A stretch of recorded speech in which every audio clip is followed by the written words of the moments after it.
Ooh, caught me. Hi, everybody. I tell you, it's my first time live and using StreamYard, and I had so many technical glitches earlier today. But of course, I decided today to change my streaming location. So it's a little bit of a bumpy ride, and but always exciting. That's what streaming's all about. That's what going live is all about. So, welcome. Thank you for coming. Uh, this is going to be just a short, fun little talk about the wonders of doodling. So often we've been told that doodling is a sign of distraction, inattentiveness, boredom, fatigue, and even disruption in a classroom or in a business meeting setting.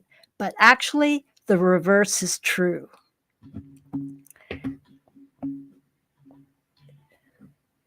By the way, I can see any comments, so please, at any moment, uh, let me know what you're thinking.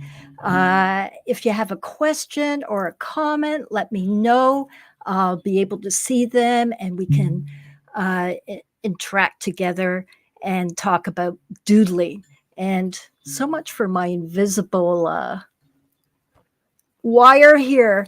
Oh, well, it's the hair. There, covers everything up. So actually, doodling is a mental form of fidgeting. So it's the brain's response. It's sort of its backstop method to keep the brain connected enough and attentive enough so you don't go into full daydreaming mode. And in fact, in a study of doodlers and memory retention, they had a bunch of people doodling, and at the same time, they were given a list of names to remember.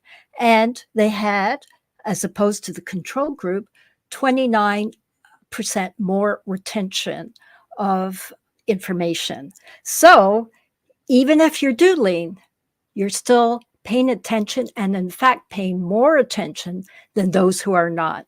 The other interesting thing is that it also connects with hand-eye. So the same thing is true if you, for example, make notes in longhand form versus typing them in on your laptop or tablet.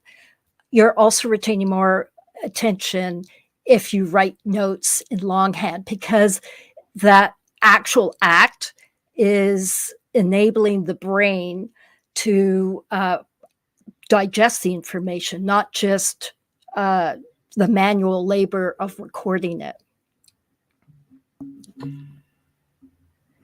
Doodling activates the prefrontal cortex, which manages the ability to problem solve, reason, use logic, and memorize. The prefrontal cortex is where attention is directed. In a study they did of doodling, coloring, and doodling, coloring, and spontaneous art. And they had artists and non-artists in this research project. And they found that the rewards are the same for artists and non-artists. The same attributes, the same ability to process and uh, actually find more information is all there. So that's really interesting that you don't have to be an artist to get your creativity juices rewarded in the brain. It doesn't matter at all.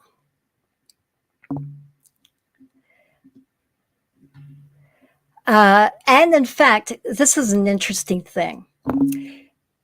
Doodling moves the thought process from our language center to the visual centers in our brain.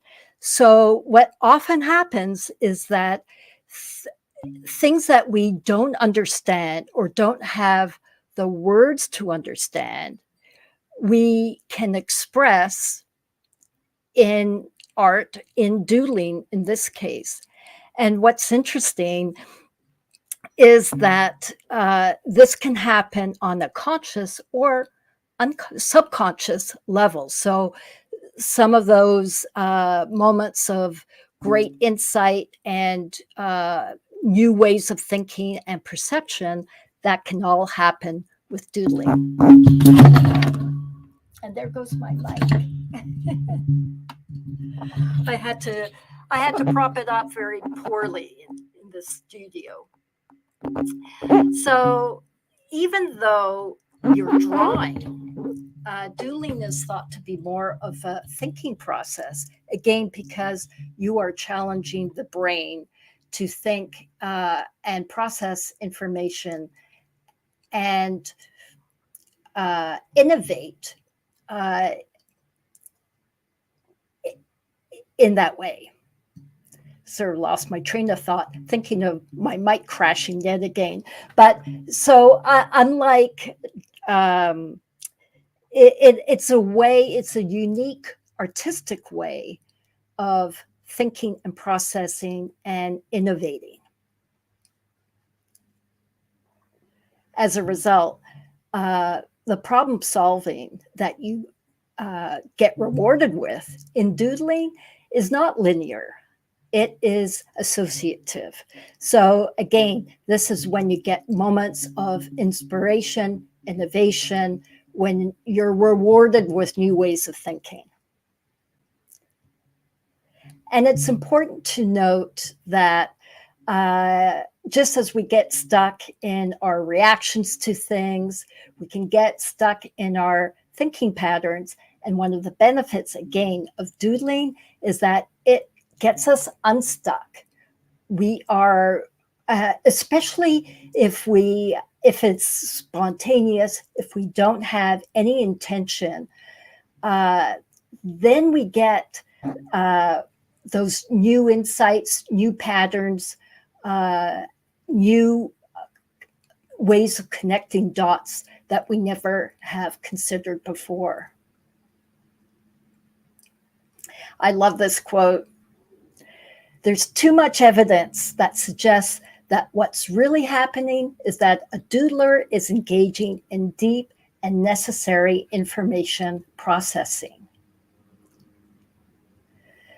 A doodler is concentrating intently, sifting through information, conscious and otherwise, and much more often than we realize, generating massive insights.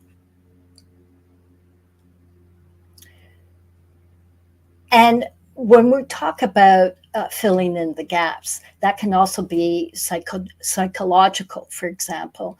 As we mentioned before, doodling gets us out of our linear thinking.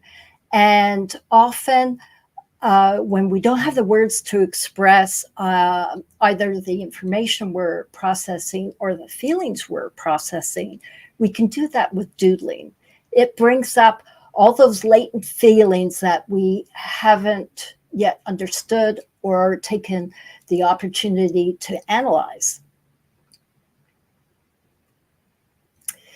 And again, this is where Doodling and any artistic endeavor shuts down that little mental chatter that you have nagging at you all day long, the shoulds and what are you doing and why is your mic falling? Um, and it increases creativity in the right brain, which again, you get increased blood circulation and you get those alpha waves that promote the wonderful creative flow state that we all love to have and cherish.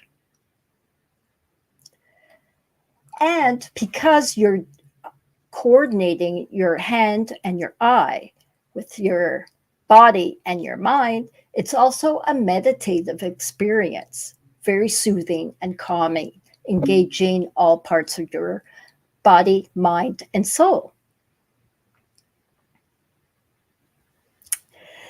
If you fill your mind with certain ideas or expectations, you're robbing yourself of the opportunity to discover something new that you never imagined. Carol Edmonston has written a book, in fact, on doodling as a way to process fear, challenges in your life.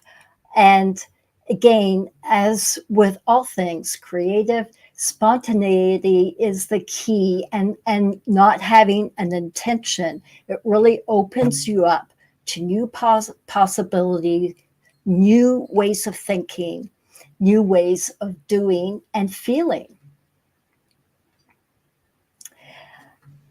And the it obviously enhances our creativity and our reward systems in our brain as well. And I really want to emphasize how it can be a marvelous practice to do on your own. Just 15 minutes a day. It will give you that release, that special me time where you can just let your brain and hand wander and see what results you might have. And this author, in fact, suggests that a minimum of 15 minutes a day is preferable to have this meditative and creative experience, as well as making it a family endeavor as well.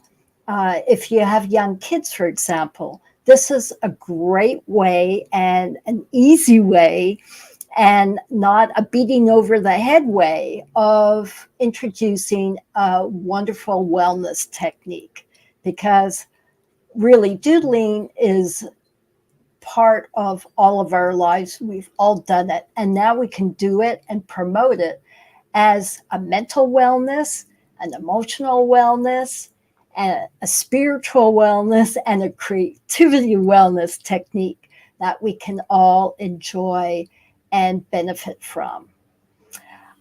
So there you have it. Be creative, doodle away.